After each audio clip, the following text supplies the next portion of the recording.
Yeah. And you have also to spend a lot of time, of course. Yeah. Well,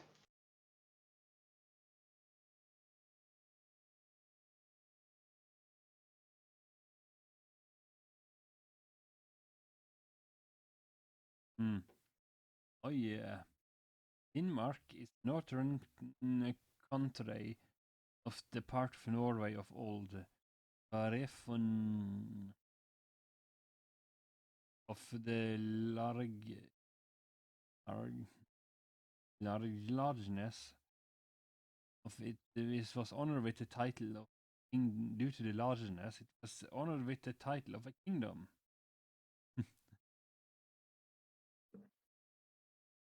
this this place is fared is heated in the coldest part of the world. hmm. Yet the men there are of strong bodies and stout mind, and they are want manfully to defend themselves against the affiliates, their enemies.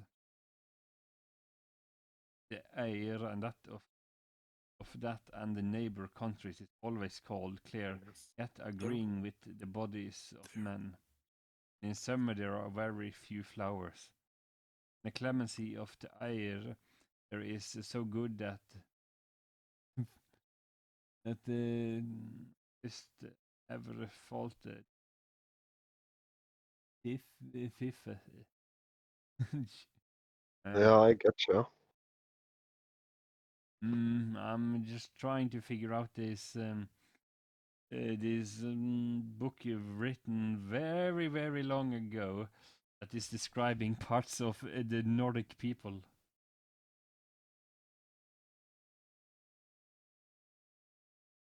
The difference from this northern Finnmark unto the more southern part of the Goths is above 350 Gothic miles. What? What's a Gothic mile?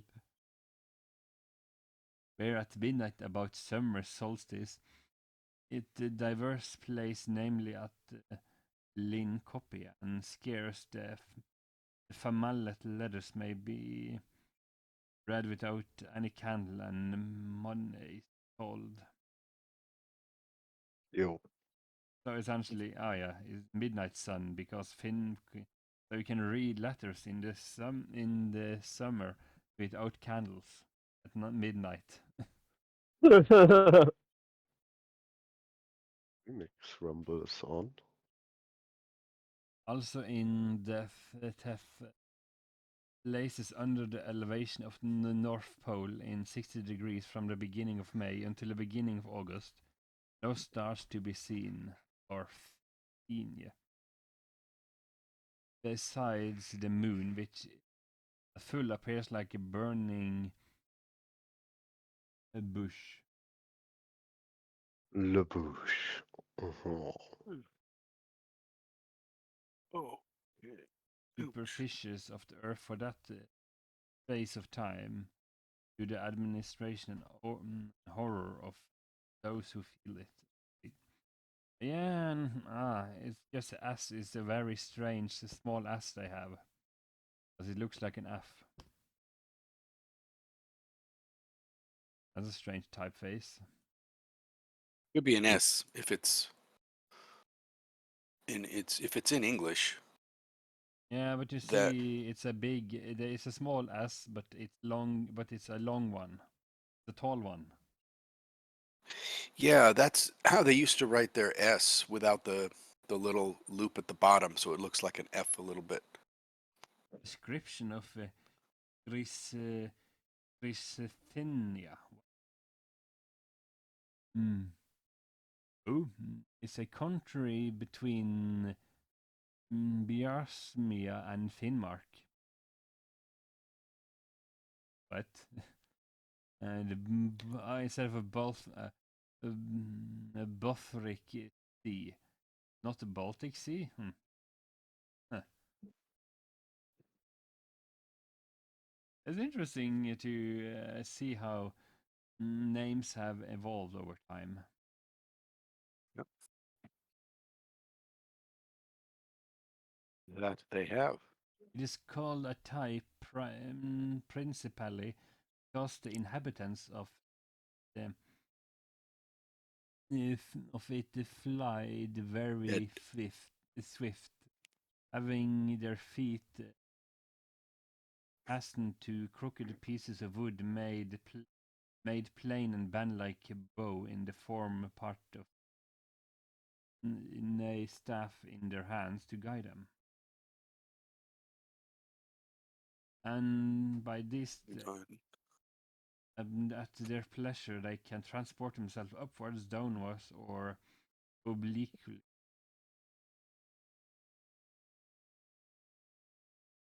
Oh, right.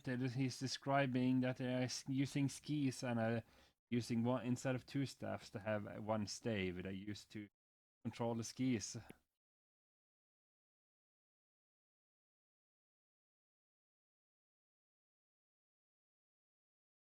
They are swift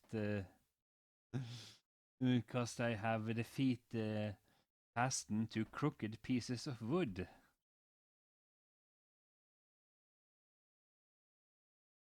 Like cross-country skis. Yes. Like a bow in the form of a part with a staff in the hands to guide them. Yeah.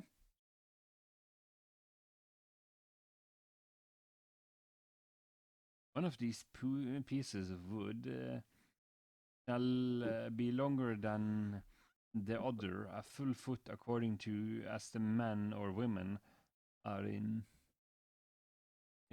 tallness.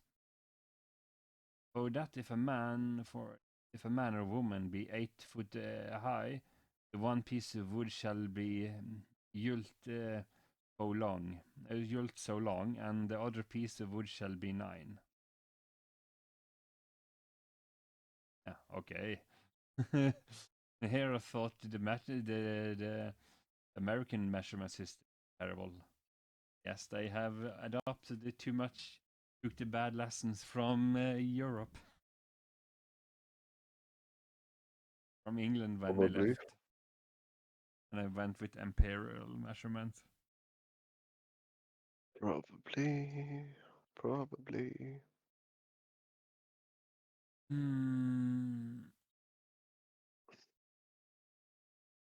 They proved that those pieces of wood can be covered beneath the tender skin of a young fawn. The form and color where is like a deer skin, but it's far longer and larger. Why the pieces of wood are covered with these tender skins, there are diverse causes given, namely that they may transport themselves swifter over the high snows, so they may more nimbly avoid cliffs of rocks. Ah, right. Describing that you attach fur to the bottom of the skis slide easier, and it also makes it so that it's easy to climb a hill because you don't slide backwards.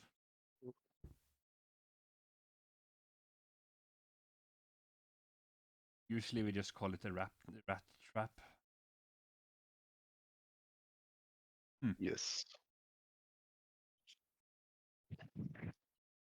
Transport themselves swifter over the high snows that they may more nimbly avoid cliffs of rocks. Cliffs of rocks.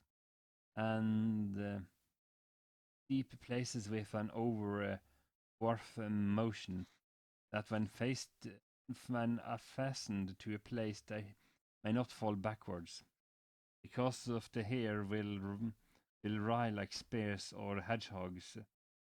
Riflets and mere power of nature hinder them from falling down. Yeah, that's cool.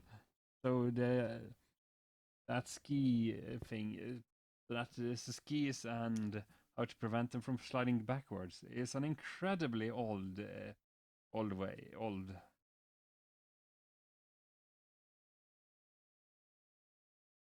That's apparently what Olaus in this Magnus wrote this. What Magnus he he um, he lived some. He lived in. He was born in 1490.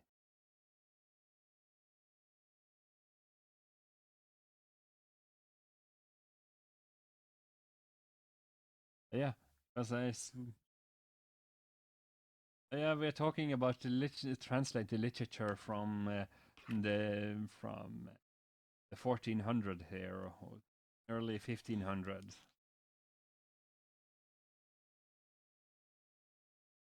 It's not I'm not familiar with the locations, but yeah, the description of skis makes sense, and the Northern Lights makes sense.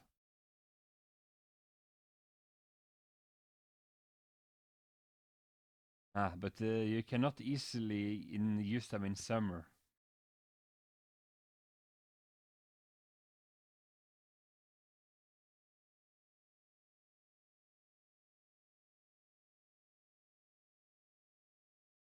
Though the snow be there, but not easily in summer. Though the snow be there, because the wood soon sinks into them. Nor is Yeah. there any rock foe prominent.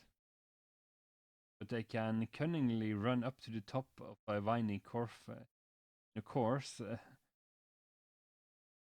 or leaving the deep places or valleys where they half over the feet of the pass over the feet of the mountains, crooked motion roundabout. Fortune and they foe turn to and fro until they come to highest parts of the whole winding hills. Sometimes I do it in the heat of hunting, sometimes to try their skills and multitude therein, as a whole who race to win the prize. But they sometimes find a ways to use the skis even in summer to just slide it down mountains. It seems like.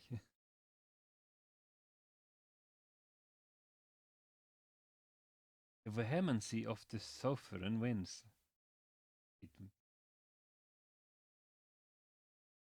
There is a port in Ireland, a land that is next to the frozen sea under the domain of the Kingdom of Norway, commonly called Vestrabucht, named after west after the west part, which You about sound very passionate when I hear you talking about this. it's fascinating. Mm. To see how they described Scandinavia from several many thousand years ago, hundreds of years ago, sister. You say 1500s. That's many hundred years ago.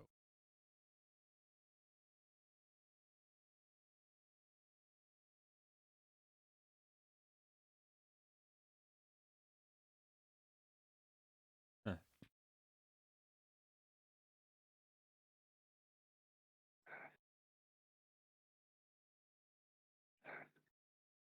Seashores and fields, men riding in armor, by the might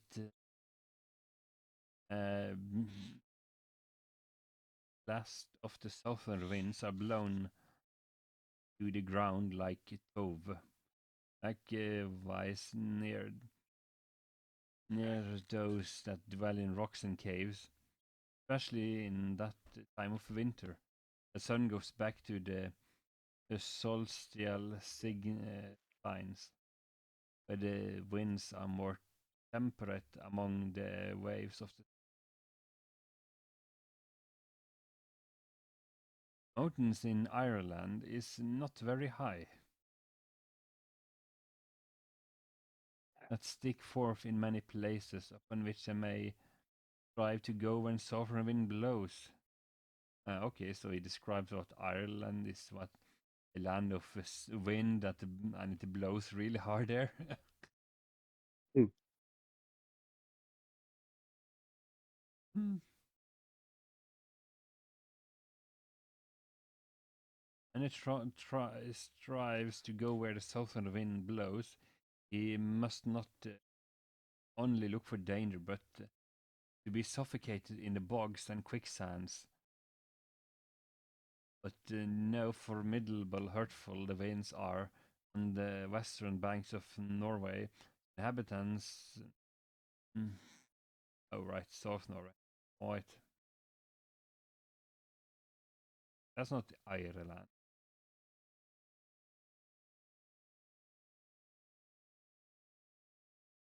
On the western banks of Norway, inhabitants nor such as travel there can be ignorant, but I shall feel no shrub nor tree to grow there by reason of the violence of this wind. Wherefore, want of wood, they are forced to burn great these great fish bones to make fire and boil their meats. Inhabitants that dwell on the west coast of Bohemia to the great of times that have tried how cruel that wind range. It will carry away the whole tops of houses and settle and settle them upon a land in several pieces at the vast distances. Jeez, how powerful is the wind supposed to be in the south wind supposed to be? It is, yeah, it's very powerful and it rips houses apart. It's impossible to light a proper fire.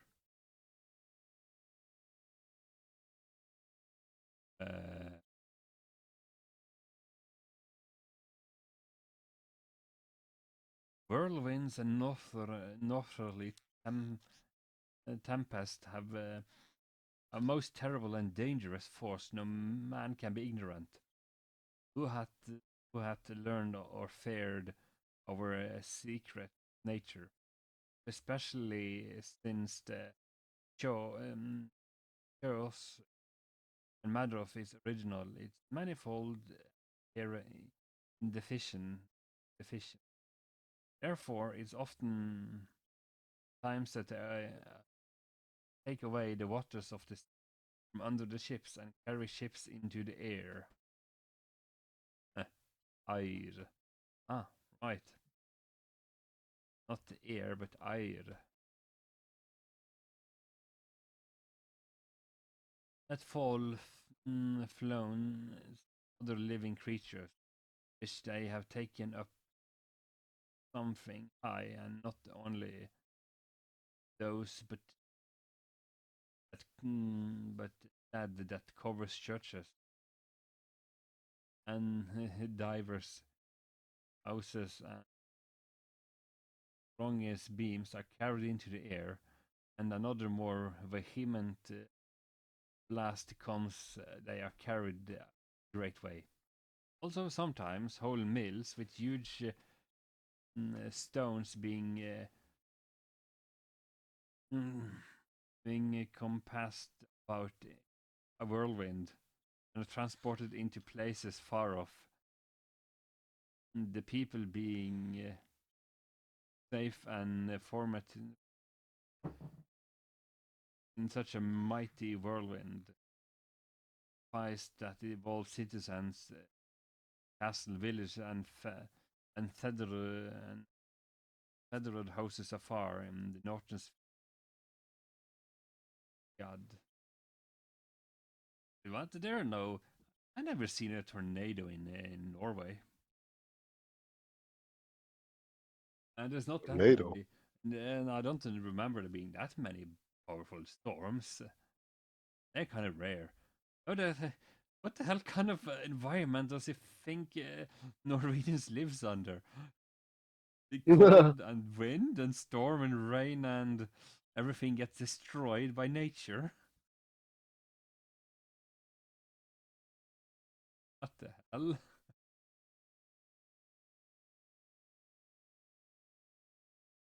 summer winds blow from the west and the north with great violence, that they will take upon whole handful of stones from the ground, and will make great heaps of stones, like heaps of sand, and sometimes they will draw from their weapons and clothes, and sometimes take the rider off his horse. Also, it sometimes fell out in the Etria of Norway. Great fisheries were to be dried in the air and the sun, were taken off from poles like planks by boisterous winds in great numbers, and carried from rich fishers' house unto poor man's, that they are given a gift, received as a gift given to them by God. What? Okay. This, that's certainly a dramatic way to describe the wind. Violent wind. Wind. Could be a brutal fort. Yes, the wind. The way he describes the wind, it literally tears things apart and throw it all over the place. And Ah. Oh yeah, I get it. The usual. what is this? White.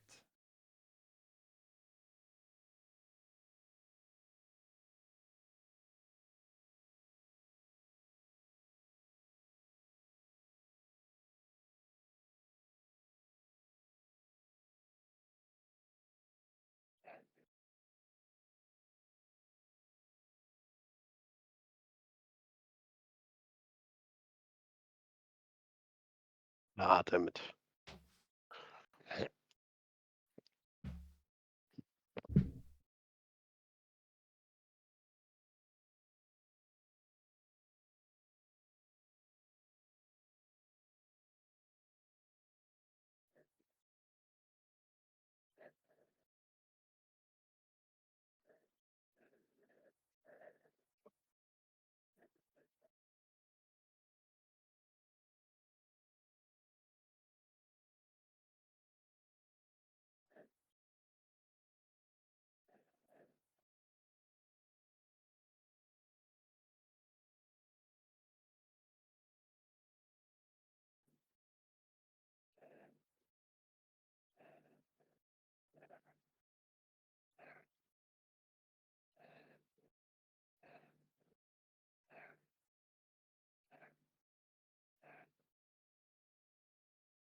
Let's see. Ah.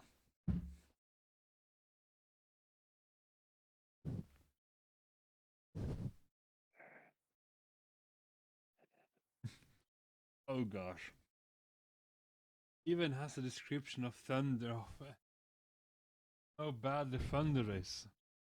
It isn't. Hmm. It makes me almost wonder if this author tried to make a text to give immigrants reasons to not immigrate, or illegal or otherwise, to visit non-visit the northern countries.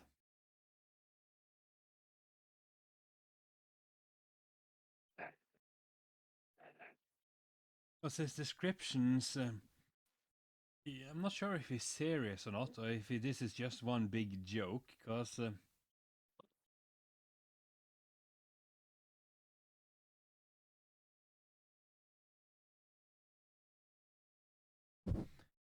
so, Portal, what do you think of Norway? Do you want to live here? We have very fierce winds. All the cities are regularly torn apart by the wind. And even men get blown off horses.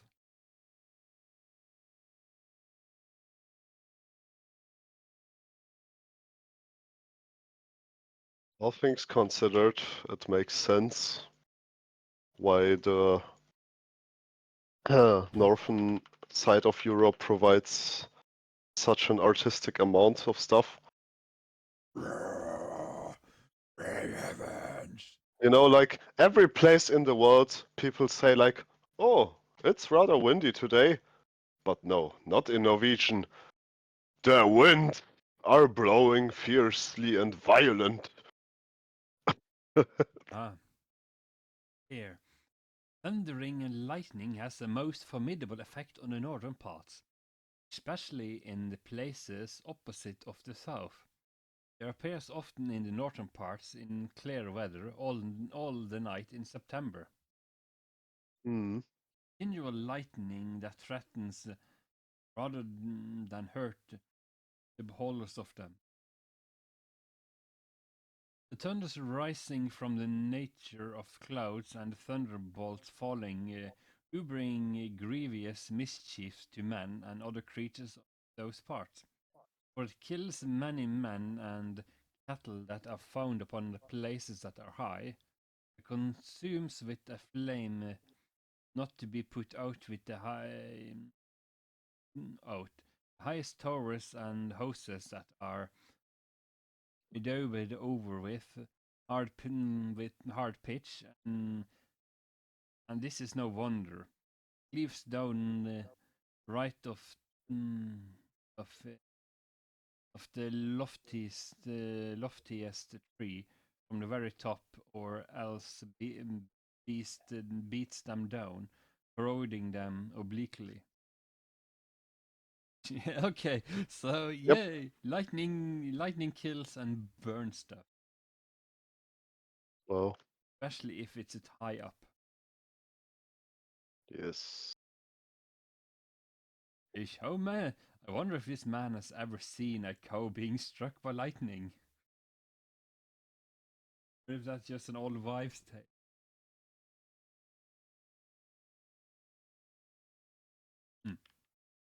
Yeah. Portal got very, very quiet.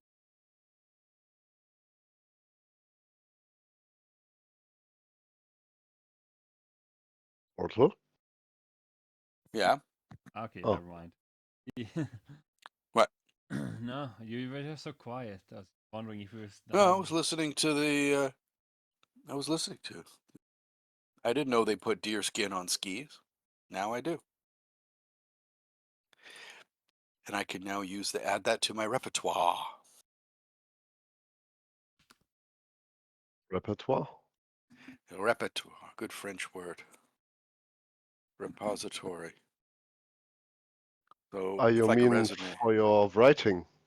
or like a resume. I can add it to my database of knowledge Ah, base. So now alright. I know if someone talks about skiing in Scandinavia, say, did you know they used young fawn skins?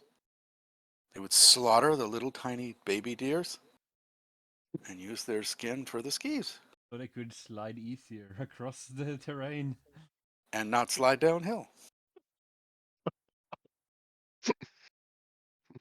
Of the fierceness of cold. What? Okay. It New may be winter demonstrated experience. by many reasons rather than examples by sense what great frost and snow has had in the north, as in as in its proper place, for the fearful multitude of living creatures feels its force and piercing, though they be many furlongs from it. The body parts are perished and immune, little falling upon them. What not do when it were called itself rules in its full force, according to the laws of nature, under which, because I was born and bred about the elevation of the North Pole in the degrees of, I think I can more clearly demonstrate in this and many of the following chapters that the others managed right by uncertain opinion, how horrible and vehement the cold is, Long, long year bien. Yeah. because from thence by sufficient as it were beams from the center spreads itself into the world as a nation that it appears set into moved by the sharpness. This, yeah, very sharp and biting. Okay. Frost, falling snow. The great formality is the force of frost and the falling snow in northern parts. And so sharp that the tempest and vehement darkness, darkness, bleaching air. Travels cannot shun nor know the next man that comes to be foe or friend. That which breeds a great difficulty is that on both sides there hang over man heads that either high cliffs or snow harden, and so high that the whole that those who carry burdens can neither get forth to the right hand nor to the left.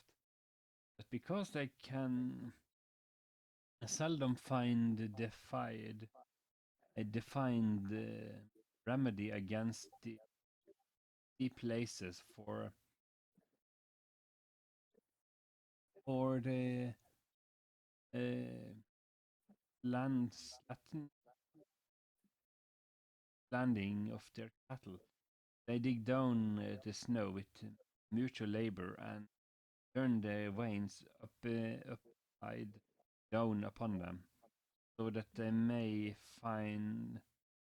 finish their intended journey. And they do this with clarity, urge to do it suddenly, put away from some dangerous fire or some most hurtful danger, lest they should use any delay by sudden falling of snow and frost. The way should be filled, and the woods that they should hardly know which is the way or the field. There's little or no difficulty in ice, because it's everywhere and pleasing to passengers. Only they must be careful when the ice breaks to look to the sides at the opposite of the orifice of the breach, which signs appears by the crazy pieces of ice left at the mouth of lying open by the green dross of pear or the juniper congeal. Ice and the flickering forth, and that in long order of men for many miles. Carefully looks. Okay, so ice is very dangerous. Hmm. Wah, wah, wah.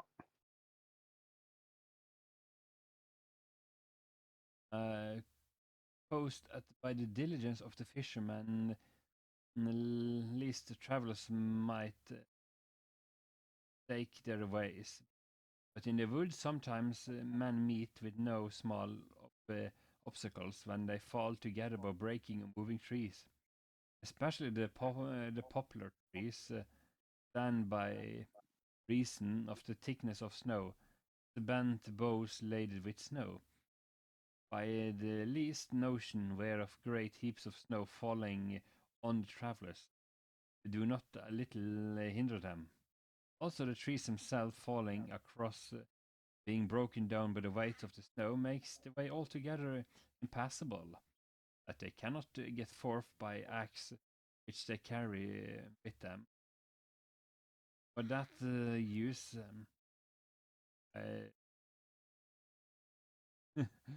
Yeesh, no, okay. Snow can get heavy and sometimes the trees break under the snow, and it can also fall down upon you and block your path. No shit, Sherlock. Of course, a tree can block your path, and if it breaks,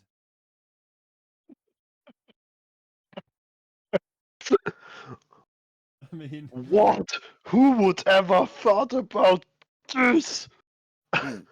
it's is this a tour guide or is this a joke or is he just stating the obvious because he was bored? Because this is an impressive amount of descriptions of just nature and bit extreme depictions of nature.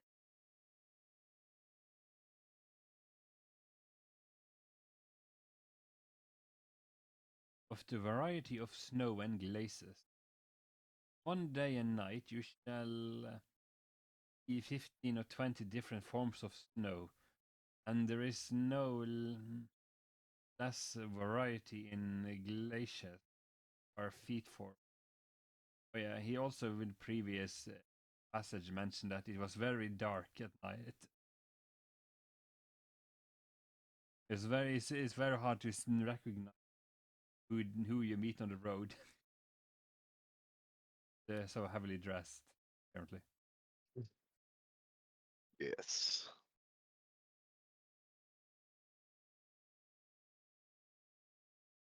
Windows in the stoves to keep out the cold, for whilst their places are kept hot with fire against the excessive cold, those glass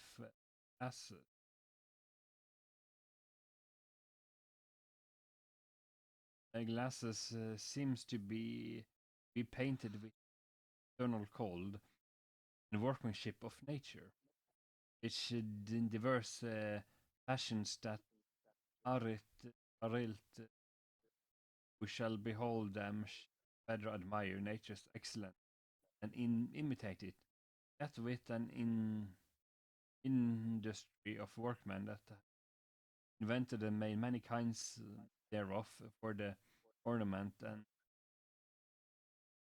setting forth houses, the likes whereof hardly be hardly be got by other nations for the love or money. They are made of loving, made so ingeniously that many of cups are thought to be silver. Moreover, there are many woolen and linen pretentious woven ornaments and admirable pictures, very decent. I shall speak thereafter, forming the turning part painters and weaving. Right. It's cold and snow crystals coats windows. Okay.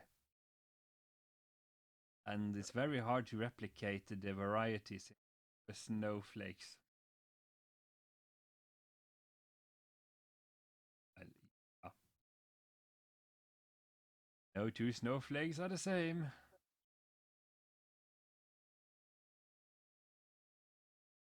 Yes.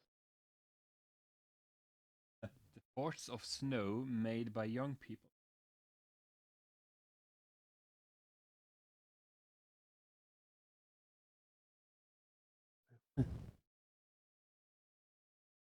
It's the custom of the young northern people by provident sagacity to make castles of to fight against to them and to employ for divers arts and exercises of war. Especially, they especially who take pleasure to make their first attempts against these without any danger of being wounded or killed.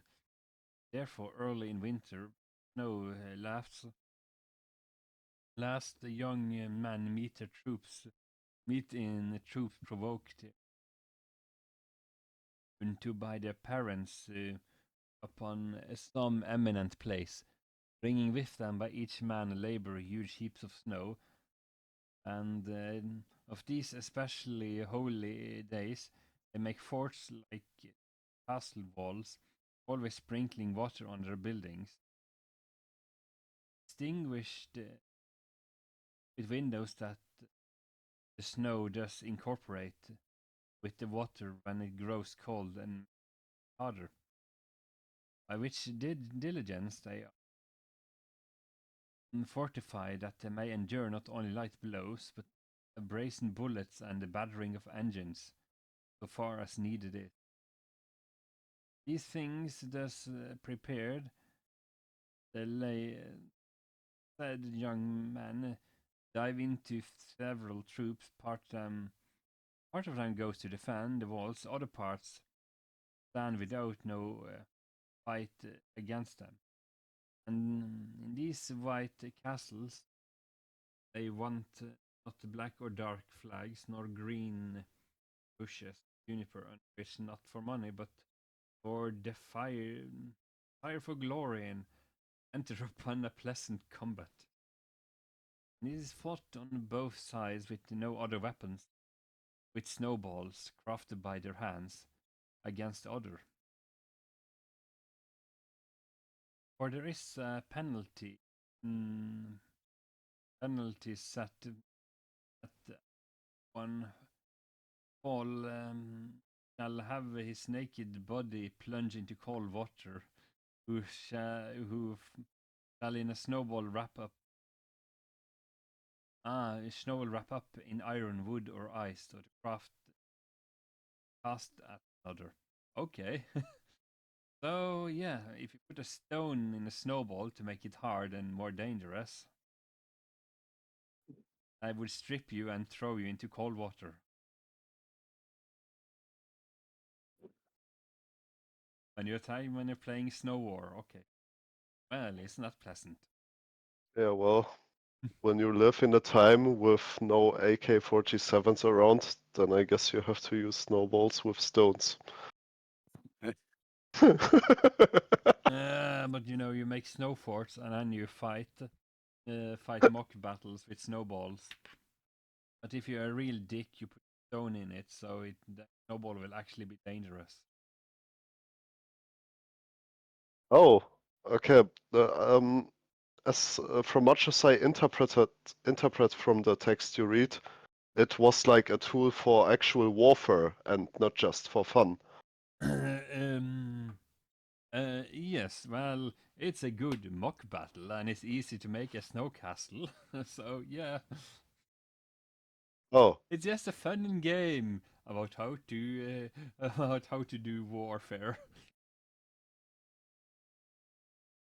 okay. So I think I did not understand one or two passages of the text. Yeah, me neither.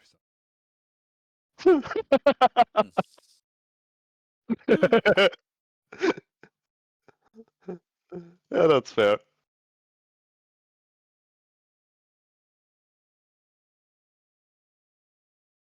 For there is a penalty that anyone who shall have his naked body plunged into cold water, who shall in a snowball wrap up a stone, iron, wood, or ice to cast at another. Right? So you make the snowball extra, put something hard inside, and throw it. That's bad business. Also, mine under the lower parts of the walls of snow and enter that way, that they may beat off the defendants at the fort from their stations. They are not flown to come to handy blows until the standard being taken away by the conqueror part yield. At another time it be possible renewing the combat may triumph over the conquering part, and they do not more idly or weakly fight that battle, endure them. They fought for their lives, their country, their laws and religion, a public like spectacle. But such are cowards and runaway. They thrust the snowballs between their shirts and the skin of their backs when they catch them, and ah, okay, so that's not a new. Ooh. Ah. Punish the fierce with insolent words, harsh language, and other time. When they come again, they may fight more valiantly and defend their castles. They punish some with ice, let it drop down between their head and neck, where it freezes hard. As I shall underneath explain it more, when I speak of punishment by ice, I shall, and all these are pleasant spectacle to appoint milder punishment for the rebels and cowards. So yeah, you pour snow down cowards, and you catch. If someone tries to run away, you catch them and you pour snow down their neck, back of the neck.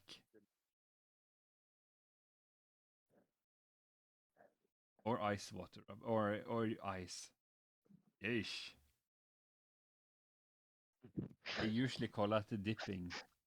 You know, you just pour snow down someone's neck, and because be back of the neck because it's really uncomfortable and cold and wet and miserable. Oh.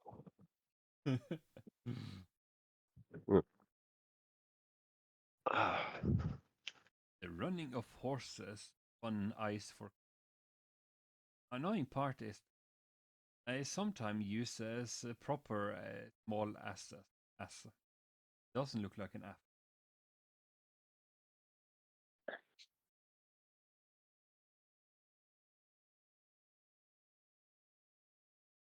Of all the times, it was a custom amongst the ancient Goth, winter about end of month of December, whilst the lakes standing wares, all the country were covered with snow and bound up with a firm ice. Every province to collect all the best horses that were more common than cows with calves, adorn in the public shows, shows, shows. But for what concerns their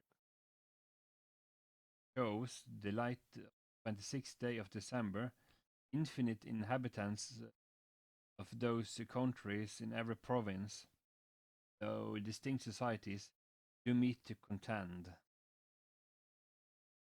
Ah, right. People meet to have a competition, something with horses. Okay.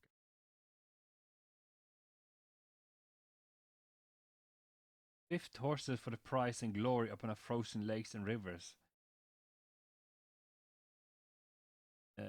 Some like bass. Bones ends of this. The bones or ends of this race contains about 4 6 4 6 Italian miles. Price some measure of bushels of corn to be sown, and knave garments are deposited also on this condition. The horses that comes not to the mark shall be conquerors. But these spectacles are viewed in no place in the north more frequently than Iceland, not amongst the Ostrogothi and the Vestrogothi, for their land abounds with plentiful pasture to feed herds of horses, many thousand in most glass where they naturally meet. Right, so it's a lot of place for horses, and they use them for races in the winter, run across frozen rivers and lakes to compete. The prices is amongst other things grain and clothes. So yeah, they are doing horse and they are betting on horse races. Okay. So nothing has changed there. Business as usual. That's oh yeah. I'm not do not often see people ride across an icy lake though. That sounds a bit responsible to do with a horse. Oh, race! I thought you said racists. Oh I no, say, well, why don't you just throw the snowballs at the racists? No, horse racing on the Ah. ice. Here comes the racist ball. I have to, unfortunately, I must inform you, Portal, that your modern American idea of racism and races did not quite exist that way back in the day. Mm. They usually define people by the country or not the color, but usually where in the world they came from. Yeah. You know, because nationality stood really strong. That's why Norway had a movement called the National Romanticism to try to bring out the Norwegian values after the after we left the union with Denmark.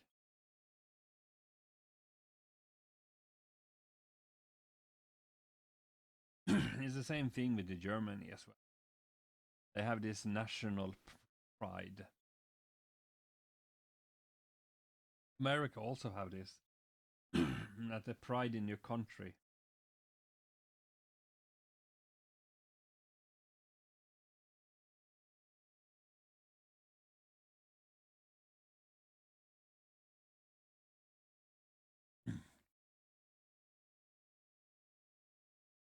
Of running upon the ice for a wager. 2/4 of men are found in these places that run races of wages most swiftly in a continuous way of the art for for show. The first is the wild or Laplander, toss upon crooked stilts along stakes, fastened to the soles of transported himself upon the snow in the dales and mountains in a dangerous way by winding arbitrary motion. He does it with a most perfect art, where countered with adversaries, adverse accidents, or he does it for sport, hunting, whereupon he gets his listing and he obtains great riches, where he undertakes is for a price of or glory. This kind is chief amongst the Scrifini. Here it shall suffice to have said that these men have such nimble agility in running over the tops of snow mountains allow them to run for reward Whoever l- whoever make for more plain and shorter instruments can hardly attain unto upon the even and slip ice. This is a book scan, so part of here was just squeezed together. Somebody should do a warp. Moreover, those that run over the snow and comes to the mark, pointed will kill a wild beast in the way with their arrows. But he that holds his course on the ice is feared, is scarce secure from pits that are secret underneath. I shall say thereafter concerning wars upon the ice. Right pocket here under the ice, they can slip through. They can sometimes the ice has air bubbles and you step on them and ice cracks. Not as thick. Well, yeah. Careful when you walk on ice on an icy lake or river. Yeah.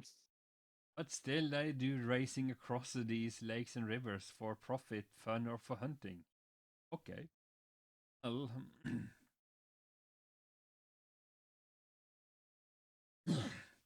but the other kind runs swiftly upon the slippery ice and always continues running upon the ice, having a plain poished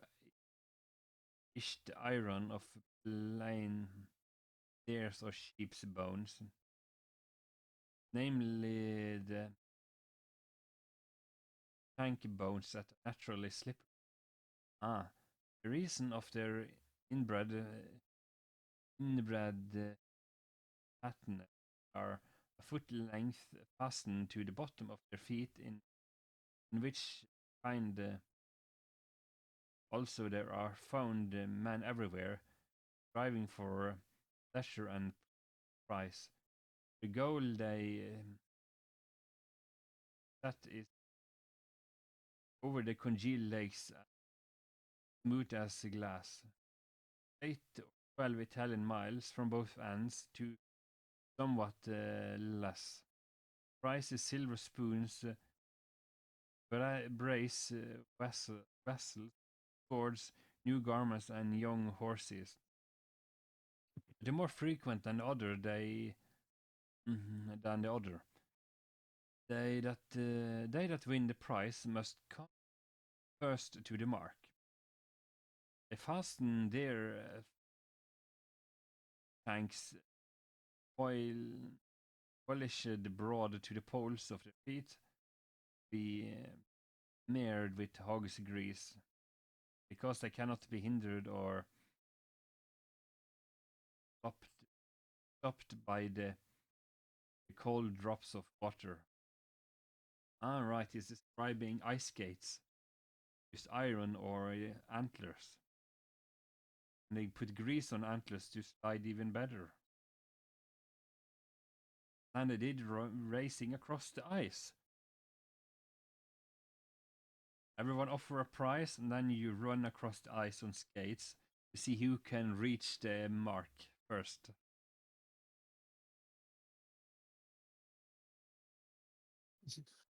What would they get? Well, swords, clothes, young horses, garments, and different vessel, silver spoon.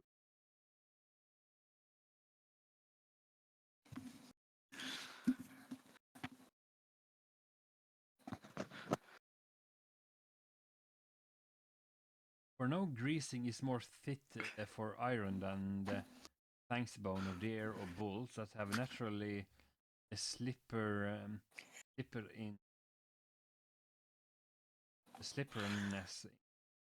This way, both as ice is clear. Ice is clear as uncovered of snow and is 2 or 3 fingers thick.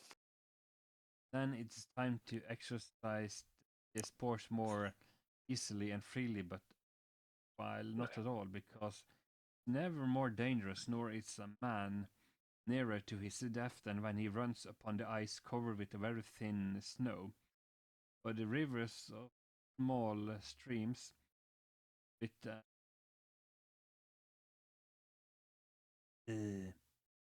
silent swiftness entering the lakes from the shores, the corroding and continual motion prevail so far that the ice cannot grow thick and strong unless it be frozen with great frost. Yet it falls out rash that rash runners such as know not to despite nature of the ice. Right, yeah, rivers, frozen rivers have running water. Running water do not freeze very easily. And if ice is covered in snow, you cannot see the thickness of the ice. Yeah. Don't go ice skating on a frozen river. Also, it takes a lot of cold for ice to free for the running water to. Well, fair enough.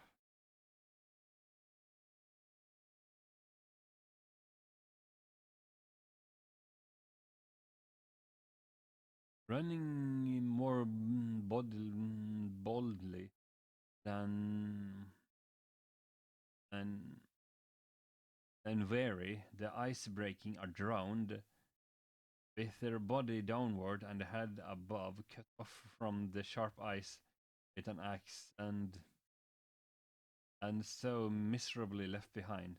But inhabitants seldom perish by that or the like danger. Only stranger that travels to decry to descry countries make more haste to fever themselves with their shortest way to make their diverse discoveries are sudden destroyed by the fallness of brittleness of the ice. Oh, right. It's only people ignorant of the fact that the ice can be dangerous that usually ignorant travelers that die by falling through the ice. Because they don't know it's dangerous. Yes. Well, that makes sense.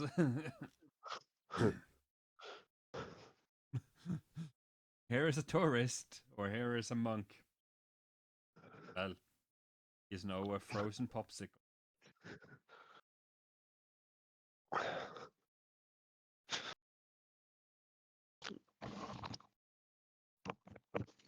I wonder how many travelers actually managed to get fell through the ice. Because it must have happened a lot since he bothered to mention it. But Mhm.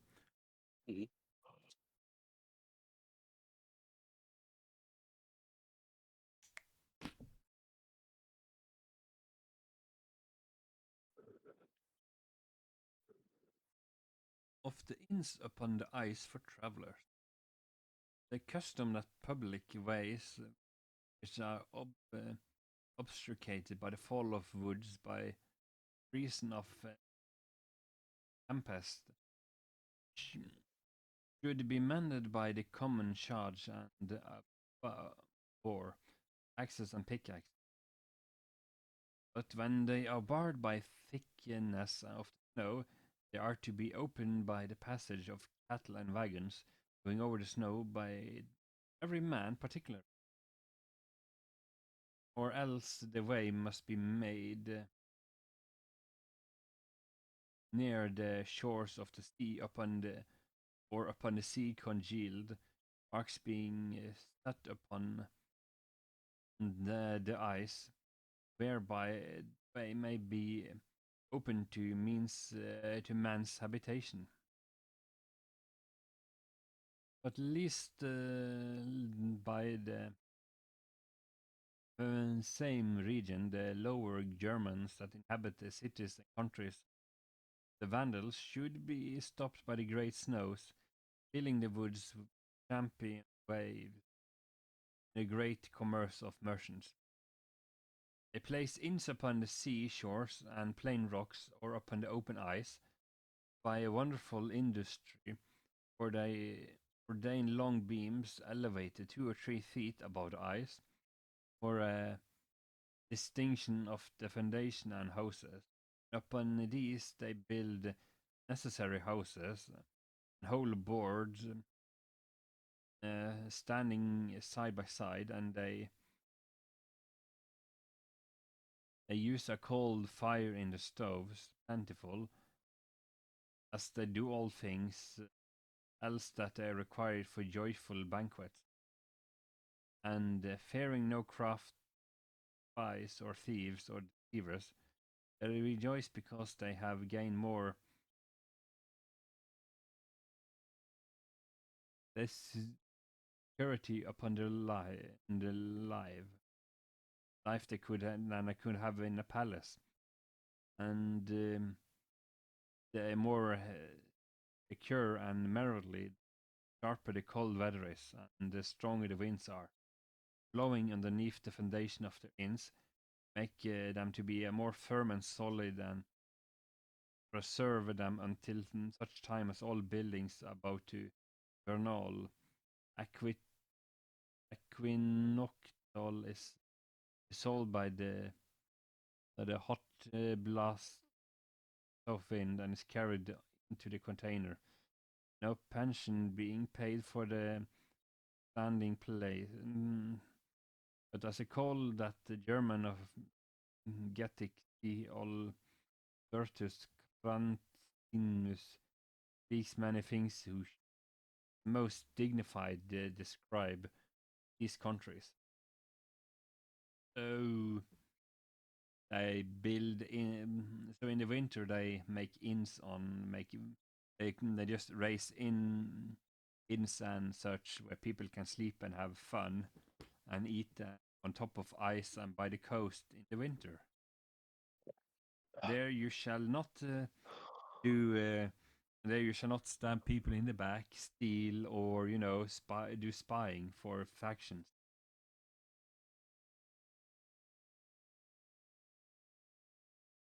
Essentially, keep the winter peace and be nice. It's cold and miserable enough as it is. Hmm. Don't make it worse Oh, for yourself or anyone else. Hmm. so morale lesson. But also, a lake is kind of flat, and so it's easy to put a bunch of buildings on top of secure ice, anyways. Yeah, makes sense.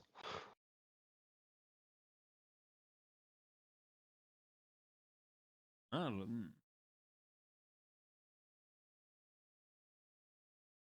but the fate that in the year 1323 the sea was extremely frozen, that the man passed foot over the ice from Lubeck to Denmark to Prussia by sea by made upon the ice convenient places. The year of our Lord 1399, all the winter frost bound upon the sea and that a dry foot from Lubeck by sea into the city London and from thence to Denmark in the year 50. Frost was all winter comparable, never the like heard of, so that horsemen passed from Gedan in Croatia to Lubeck.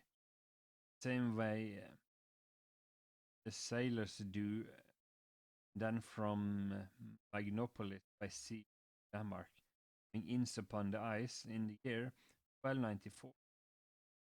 Simbric sea was frozen that man rid from Atia to Aflogia moreover, though for many ages after more bitter and cold followed, free thing the freezing of the seas.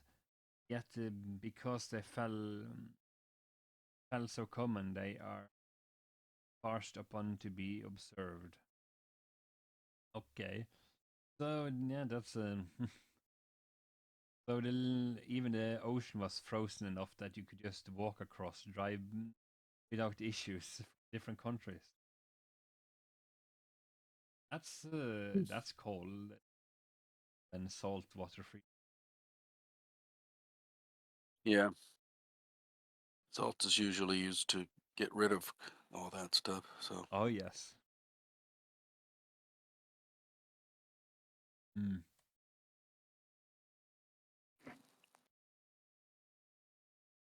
That's let me get my chicken started. And we'll start boiling. Chicken. Oh, get it. That's Sorry. all I really eat now. I'll just take a break from All right, I'll be back. about an hour. You spent indeed a lot of time of reading it out loud.